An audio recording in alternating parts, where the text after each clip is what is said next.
Kia ora, I'm Andrew Whiteside. In 1993, a gay man called Peter Ellis was convicted and sentenced to 10 years in jail on charges he had sexually abused 7 children at a childcare centre in Christchurch, New Zealand. Despite concerns about how the investigation was handled, unreliable testimony, and a retraction from one of the key witnesses, several appeals against his conviction were unsuccessful. In October 2022, however, the New Zealand Supreme Court found that evidence against him and misleading expert testimony in the original trial had resulted in a miscarriage of justice and therefore quashed all of the convictions. Peter Ellis himself was unable to savour that decision as he died of bladder cancer in 2019. Joining me now to discuss the case and the appeal process is Peter Ellis's long-term lawyer and supporter, Rob Harrison. Rob Harrison, really nice to talk to you this morning, and thank you so much for your time. Oh, you're very welcome. Now, of course, the big news, Peter Ellis had his convictions quashed by the Supreme Court. It's a momentous decision, but I guess for people like yourself, his family and his supporters, it's a bittersweet decision. Oh, look, very much so. The timing of finally getting it live in the Supreme Court, and then for Peter to die, and then his mum, who was such a strong supporter of him, but also tainted by the allegations, for her to die 2 to 3 months before this decision came out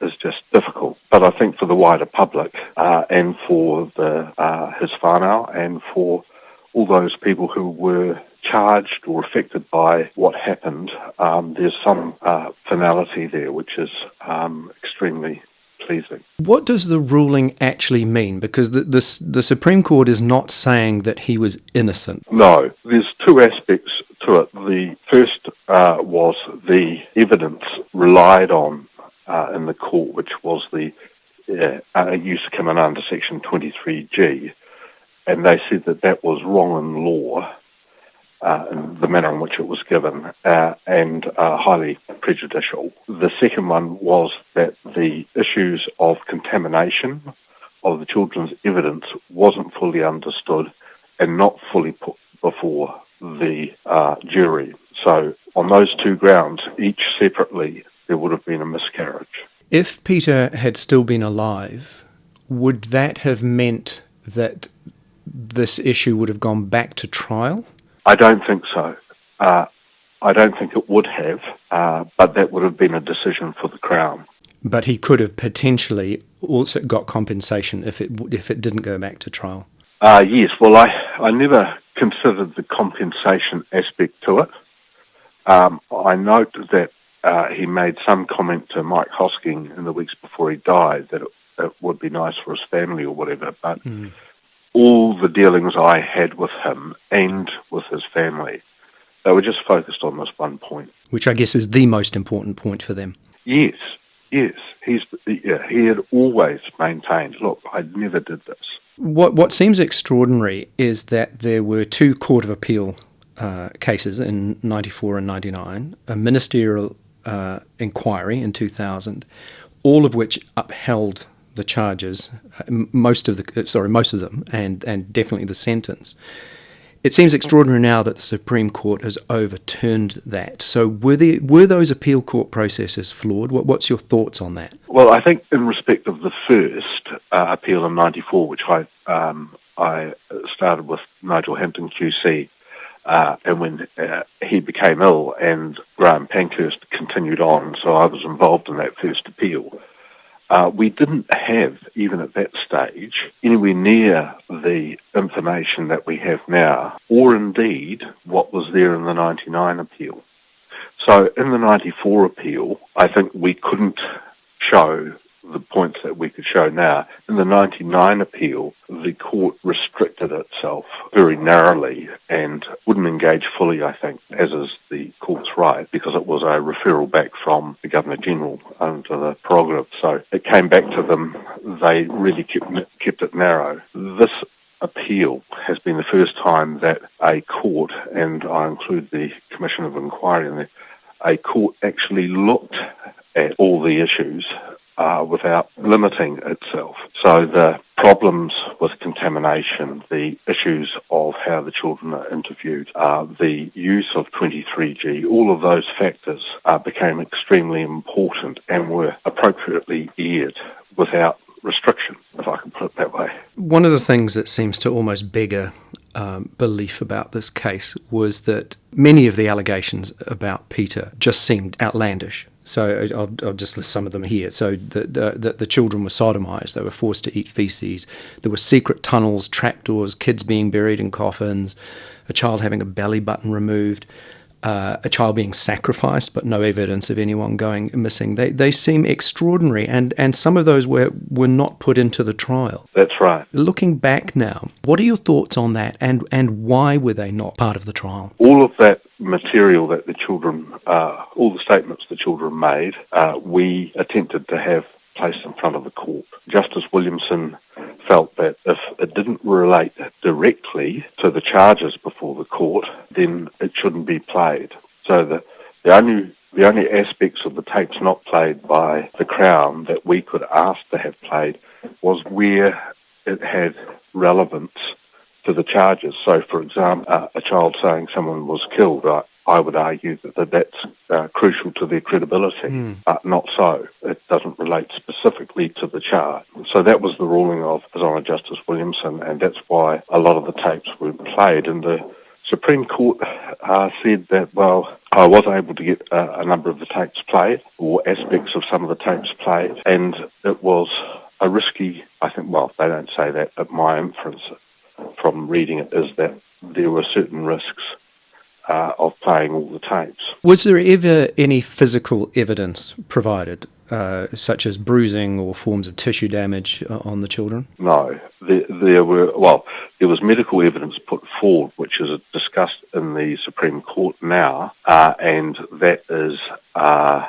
basically saying, well, look, the evidence they put forward, we would not put forward today because we know a lot better. For example, there was a fold in the skin in the anus of one child, and so that was being told to be consistent with sexual abuse. But nowadays that would be looked at as... You couldn't say it's consistent with anything because...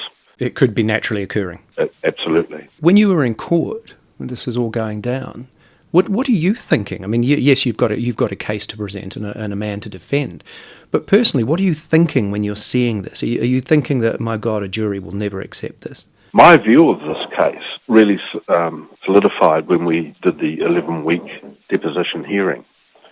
And at the start of that hearing, this, I think he's dead now, so I think it's safe for me to say it, crusty old journalist from the Star came up to me and said, "Why are you defending this pedophile? You know, you should be ashamed of yourself," words to that effect. At the end of the depositions, he came up and he said, "You know what? I think your boy's been set up," because he looked through all the evidence. So I was thinking that the jury also would look at this and come to that view. So do you think that he was set up, that he was the fall guy for something? Well, no. I think it's a bit more complex and nuanced than that. I think that at the time that this broke in Christchurch, you had a whole raft of other cases around the world on satanic ritual abuse occurring in preschools. And you'd had a number of people who had given conferences in Christchurch just before the first allegation, a few months before the first allegation.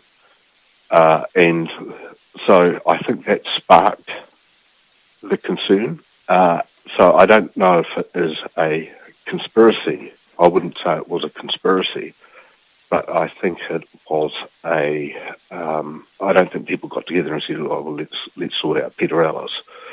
But I think that once that issue arose, all the other prejudices that existed at the time really played into convicting him. You've got to look at the agencies as well. Department of Social Welfare, the police, they were all waiting for this event to arrive. It's like buying all this military hardware and then not having a war to go to, and then all of a sudden there's a possibility of one. I wanted to ask your thoughts on the head of the investigation, Colin Eade, and he acknowledged in an interview that he'd had sex with two of the mothers involved in the case, and propositioned another. I mean, again, that seems extraordinary. Yeah, we were not aware of that until after the trial. And also, I think what's perhaps a bit more chilling is the information on the pressure he brought to bear on the family of the oldest child, the one the Crown said was the most reliable. And subsequently retracted. Yes. But in terms of the pressure the family felt from that is really concerning. The other factor, I think, was that he was operating very much alone, I think, for the first 6 or 7 months of that investigation. I never saw another detective except when they went out and started arresting the woman and the woman co-workers. So, and I think that played a role as well. I've never sat down with him and had a discussion, although I saw a great deal of him leading up to depositions because he interviewed Peter after every tape had been played. But there's been no repercussion for his involvement, sexual involvement with people who were connected to the trial? Not that I'm aware of. Mm.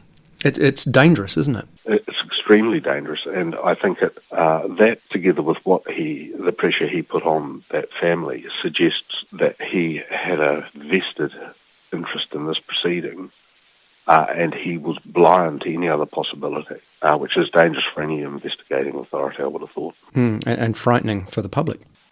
Yes. Yeah. Especially if you're not aware of it when you start looking at the resulting evidence. Why did you take the case on all those years ago? Well, initially, I was a barrister. I was instructed to appear with Peter on his the first charges, and then I worked with him through the interviewing process as the case grew and grew and grew and grew. So that was my involvement in the case with him. You obviously, over these years, you will have gotten to know him pretty well. How would you describe him? What kind of man was he? The first thing you wouldn't have been aware of when you first met Peter was how mentally and emotionally strong he was, and I think he surprised himself with that subsequently as his life continued as a convicted man and then released back out to the community. He didn't let it destroy him, and I think work with his mother helped. But when you first met him, he was flamboyant. He was irreverent in his humour. He was outrageous. So, for example, going to visit Detective Eade and view these interviews, and then they'd be interviewed. Peter and I would sit while Detective Eade asked questions. He'd be sitting there with these most vibrant coloured fingernails and sitting the juxtaposition of a short back and sides, beefed up, solid detective, and the flamboyant and openly gay man was striking. At the time of his death, where do you think he'd got in terms of processing this whole thing? Did he think he would eventually be exonerated? But where had he got to in his own mind around all of what had happened to him? That's a large question, if I can put it that way. Mm-hmm. What never changed from the time that I started acting for him until the end was that he was adamant that when I went into trial that the children weren't to be given a rough cross-examination, that he didn't hold them responsible for what they were saying. He was, and that he maintained that view all the way through. He didn't feel that the children were responsible for his situation. So he was always accepting of that and firm about that. He was also equally firm that he had never done this, and he maintained that, and the personal cost. So when we got leave to continue, to have the substantive matter heard when he was still alive, he was delighted. He was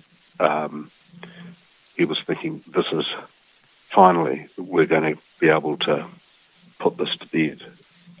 And again, not in a vindictive manner. There were times, of course, when he was bitter about people and things, but not in a vindictive manner. He really just wanted to be able to stand and say, this, what you've accused me of is not me. And he maintained that all the way through to the end. So I'm interested, I guess, on the impact on you, because you knew this man for 30 years, almost 30 years, and it's been a part of your life for 3 decades. How has it affected you, and possibly even changed you, maybe? Right. Well, the verdict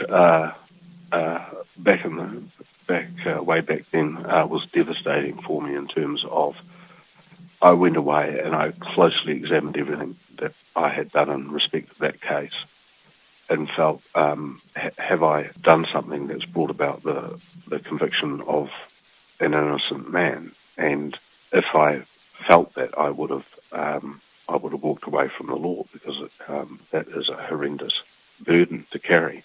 I then working on the appeals with the Queen's Counsel, who looked at Nigel Hampton and then Graham Pankhurst. They looked at that and they didn't see that as a ground worth carrying forward, which sort of alleviated my personal concerns a great deal. But also, when you look at how that happened, there were far greater forces at work, if you like. I got to reread my cross-examination when I stepped back into work with Peter in 2019, and I read it through, and there were instances of where I'm reading my cross-examination, and I winced a little bit. I thought, well, that could have been done better. Mm-hmm. But those are just blemishes. If this case is an apple, they are just blemishes on the skin. When you cut the apple open, it's the core that's rotten, and that was the problem of the case. So, coming back to your question, I always carried this case with me, and when Peter asked would I come back in, I had a number of conversations with him concerning that, and the important thing for me was that that rotten core be properly exposed. And I also felt confident enough in what I had done in 1993 that wouldn't require me to step back and let another council take it forward. So I think it's an unusual situation. I don't know of too many other council who have done a case like that, and then 30 years later get to step back in and ride it to the end. And so I felt very privileged that he had confidence in me and asked me to come back in. It's a big emotional thing, though, too, isn't it? Well, yeah, I'm feeling punch drunk at the moment, to be honest, and a bit slow. And I think that's just the release of getting that result after decades. Well, yes. I've watched closely. I watched the 99 appeal. I watched the Commission of Inquiry. I watched the other applications coming through thinking, yes, maybe this time, yes, maybe this time. And each time being disappointed. So I came out of the Supreme Court 2-week hearing thinking, well, from what I've seen in the past and what I've been involved in the past, there has been a fair hearing here for Peter, and I don't feel that he always had that in the past. But I still didn't want to say it's a done deal. So 9 o'clock on Friday morning when we got the result was massive, really massive. My last question to you, Rob, is do you think there was ever any sexual abuse at that creche while Peter Ellis worked there? No. That was lawyer Rob Harrison talking about the 3-decade-long battle to exonerate Peter Ellis, who was wrongfully convicted of child abuse in New Zealand in 1993. Now, on my website, you'll find plenty of interviews, reviews, and lots of my opinion. I cover the arts and entertainment industry, as well as the LGBTQ communities. All of that on andrewwhiteside.com. While there, you can sign up for my regular newsletters, and if you want to support my journalism, you can do so by buying me a coffee. Links to that are on the website. I am Andrew Whiteside. Thank you so much for listening, and I'll see you soon.